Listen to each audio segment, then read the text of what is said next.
Hey everybody, I'm Aaron Simmons. This is Philosophy for Where We Find Ourselves, June 24th, 2024. Today we're going to continue in our conversation about Merold, Westphal, and John Caputo and think a little bit about the stakes of postmodern philosophy of religion. See you in a minute.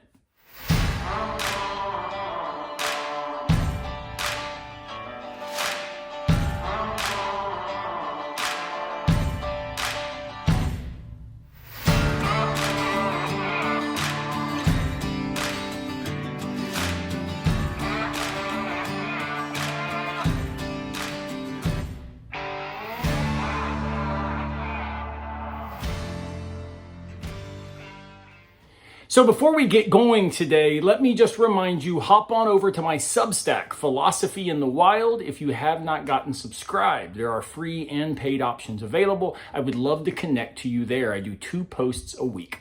Additionally, I am extremely excited to announce that I will be launching a new podcast or videocast or whatever it's called when you can see each other.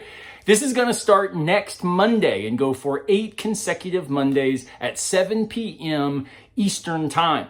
It will be here on Philosophy for Where We Find Ourselves, streaming live on the channel. The podcast is going to be called Campfire Philosophy.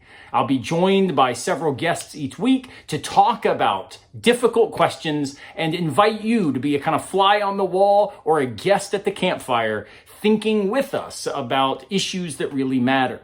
Now, the first week, next week, July 1st, is going to be devoted to the question, so what is philosophy of religion anyway? I'm going to be joined by Kevin Carnahan, Kevin Shilbrack, and Christy Flanagan-Fedden. 3 great friends of mine, amazing scholars, and we're going to talk about the difference between philosophy, theology, religious studies, and religion. So I hope you will schedule on your calendar July 1st and every Monday in July and August at 7 p.m. Eastern Time, Campfire Philosophy streaming live. So join the conversation, submit questions, be a part of it with us. I can't wait to see you there. Last week, we introduced a conversation about the stakes of postmodern philosophy of religion, and I described the basic difference between religion with religion and religion without religion, the difference between Merold, Westphal, and John Caputo. To push that conversation a little bit further this time, I want to take a claim offered by Merold Westphal and use it as an illustration of the difference between these two views and give you reasons why I side with Westphal over Caputo, though again, I see this whole thing as a kind of family conversation. We agree about 90% of the stuff, but this is the 10% where, we come down differently. Now, here's the phrase. The truth is that there is truth. The emphasis here, though, is going to be on the first truth. Let's make that in a lowercase t. The lowercase t truth is that there is capital T truth. This is the claim that Merold, Westphal, or religion with religion leaves open.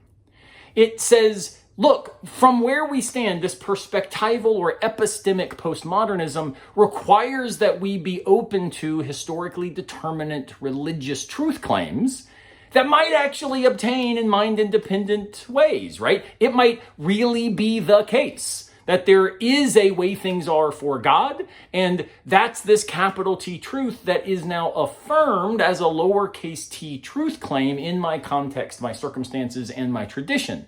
So this is why Westphal suggests that Christianity, say, is not a meta-narrative. It's in fact a lived investment in a particular capital T truth claim that one then is radically aware could be thought of in different ways depending on where one stands in the tradition itself.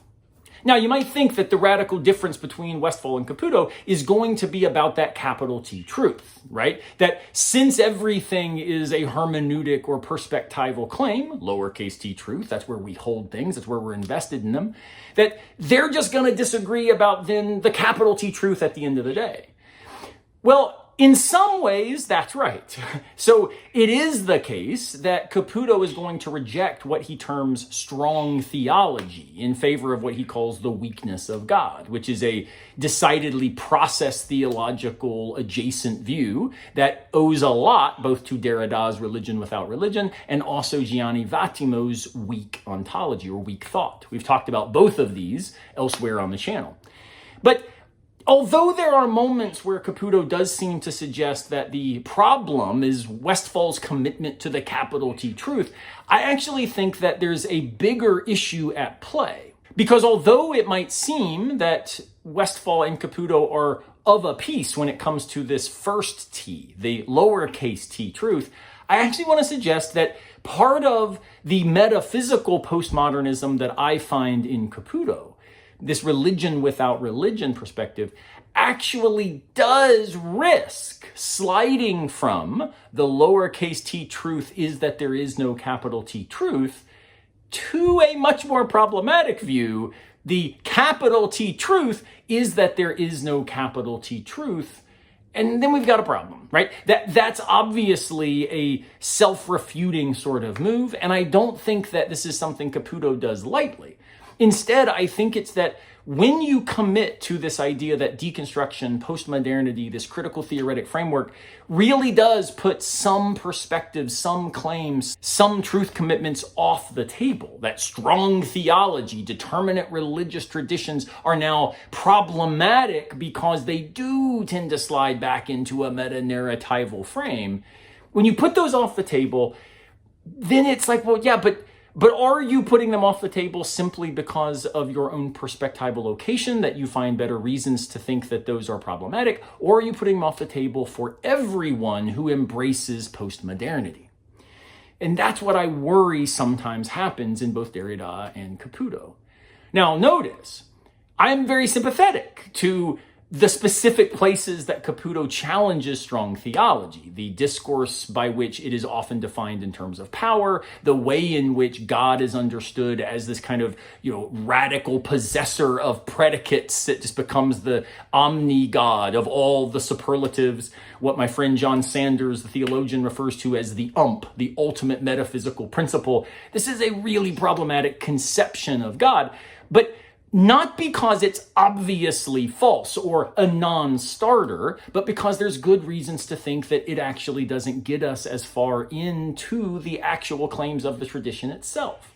So for Westphal, the hermeneutic investment in the capital T truth as a lowercase t commitment is why we then are going to resist some modes by which the capital T truth starts sliding back into the lowercase t place. This is what we could call a kind of fundamentalist or objectivist or absolutist appropriation of religious traditions.